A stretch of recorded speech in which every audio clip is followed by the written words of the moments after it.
In this video, I'm going to tell you everything you need to know before you start the Pokemon Teal Mask DLC.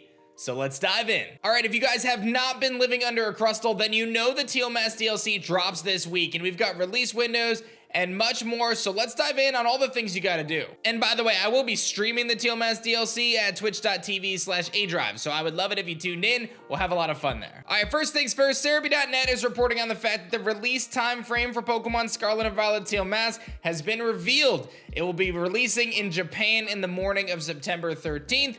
This indicates very early hours for Europe and late night September 12th for the Americas. This is a global release window, which means that it's going to be releasing to everyone essentially at the same time. My understanding is they are going to stagger it slightly just to reduce server load in terms of the DLC, but they are going to be releasing it basically for everyone at the same time. So if you're in the US like I am on the East Coast, I'm just going to wait till I wake up in the morning and I get, my kids off to school and whatever else, and then I'm going to hop in and play probably around 9 or 10 a.m. But if you're someone who can't wait, you're probably going to land somewhere around like 2, 3, 4 a.m. is when it's going to be available for you to grab, but I would honestly probably just wait if I was you. You can actually go into the eShop right now and snag the DLC. Just make sure you grab it with the right version, because there is a Scarlet version and a Violet version, so just make sure you get the one that aligns with your game. You don't want to mess that up. You can buy it now, but it's just not going to unlock until it's time for it to unlock, and you can't get it any earlier by changing your region on your Switch or something like that. So just grab the one like you normally would, and it should unlock both DLCs for you,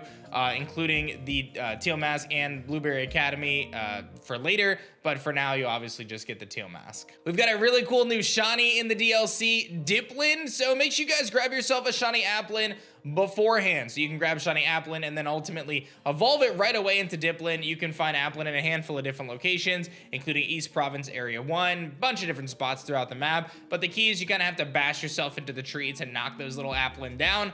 Once you knock it down, you can obviously breed for it or shiny hunt it in different ways, and then you can have a shiny Diplin and get that nice candied apple look. This is a point that I bring up a lot in these types of videos, and I think it's super crucial because when you think about how long the DLC is actually going to be, it's not going to be a ton of content, right? We have a couple different kind of reference points to bounce off of here with the Isle of Armor and the Crown Tundra DLCs. Both those landed about 5, 6, maybe 7 hours of content. So my biggest recommendation to everybody watching is don't rush, just enjoy it, right? You only get to play through something new for the first time one time. I love that saying, and I try to capture that anytime I play a video game myself, because you really only get that first experience once. So take your time, enjoy it, catch the things, enjoy the sights, take a moment to take an extra stroll or venture off the beaten path or whatever it may be, but definitely enjoy it, because again, those hours are going to go by real quick, and then you're going to be asking yourself, all right, what's next? Because I already beat it, and we're a few months away from the second part of the DLC. So just take your time. We do have confirmation there's going to be some new TMs making their return and potentially some new moves in general. We've got Toxic as a TM returning. This came from a Famitsu article, if I'm not mistaken.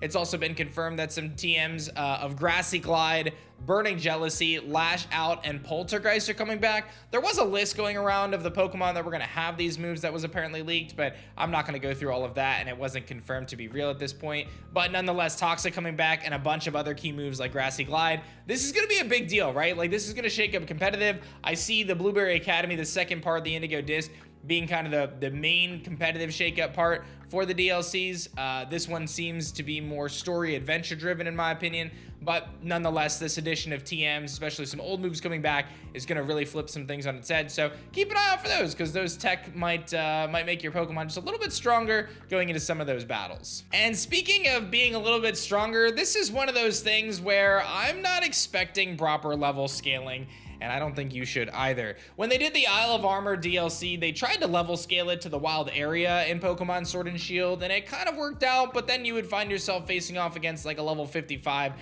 Pokemon from Avery or whatever. So don't expect proper level scaling in this. This is not an area that Pokemon has excelled in the past.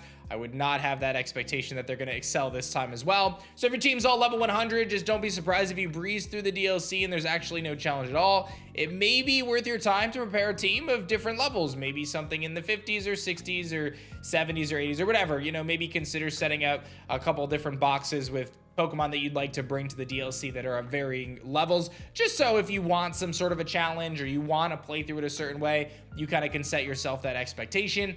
But I would say going into it, like, don't expect this to be properly level scaled. Like, just being honest, I think it's probably going to be a mess. And the other thing I'll mention is the loyal 3. We're speculating they're all poison type, so you might want to have a good psychic type or something like that. But I don't anticipate there being a significant challenge in this part of the DLC. Again, I do think it's more story driven. We might get a little bit different in Indigo Disc, right? Because there's going to be like those Elite 4 trainers. But even with that, Pokemon hasn't really shown like kind of a step towards that kind of level of difficulty and level scaling. So just keep your expectations low on that, in my opinion. If you guys don't know, there is a mystery gift promotion going on for Mew right now where you can receive Mew just for another week, though. You want to use the code GETYOURMEW at mystery gift. I'll pop it on the screen. You guys can grab it if you haven't done so yet. Again, only about a week left to snag that. The 18th is when it ends, so grab your Mew while you can. Another little tip is just get some quick balls. Quick balls are a really efficient way to capture Pokemon and save a lot of time, so stock up on quick balls, and you guys know all the other stuff, right? Like, make sure you farm for money and get your money so you can buy things, and you know what I mean. You guys know all that stuff, right? But I would grab some quick balls and just kind of be a little bit prepared in that regard. But I think as long as you just take your time and enjoy it, you'll be all right. And then there's a few other things I just want to mention in this video, but I do want to put up a spoiler warning right now at this point in time, because I am going to talk about some of the things that have leaked. So if you don't want these spoilers, this is probably where we say goodbye for today, but I hope you check out my live stream. So we've got a new Pokemon that was leaked. It's Ursaluna's Blood Moon form, and there was some information that came out about that from Centro that talked about the Blood Moon Ursaluna is kind of like an Ash Greninja situation. You can't evolve Ursaring into Blood Moon Ursaluna. The only way to get it is to catch it in that evolved form. So there may be some sort of little storyline or quest related to this, so keep an eye out for that in those darkened woods.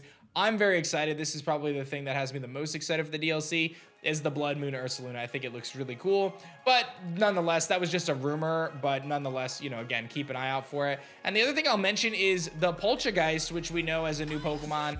It leaked, and it was confirmed to have an authentic mark that you can obtain on it, much like Sinistea had authentic marks, and Poltchageist, it seems like this new Poltchageist can be authentic. So we don't know how rare it's gonna be, but that's something to look out for. If you do catch one, see if it has that mark. You might end up finding, you know, something really rare and have a Pokemon that most people don't have, you know, on the first day of the game or whatever it may be. So go out there and find yourself an authentic Poltchageist and enjoy your DLC. So that's more or less it. Honestly, guys, this should be a breeze. You guys are good to go. You guys are Pokemon trainers and experienced. You've weathered the storm. So just go have some fun, man. If there's anything I can emphasize from this video, is just enjoy it. Again, you can only play a new game for the first time, one time. So enjoy it while you can. The other DLC is probably a few months away. Maybe we get it in November, we'll see. But I hope to see you guys in my live stream, and I hope you guys enjoyed this video. Be sure to like it, leave a comment down below with what was the most helpful, and subscribe to the channel. We're gonna be posting some awesome videos over the next few weeks on the Teal DLC. Thanks so much for watching, guys. I'll see you guys next time. Peace.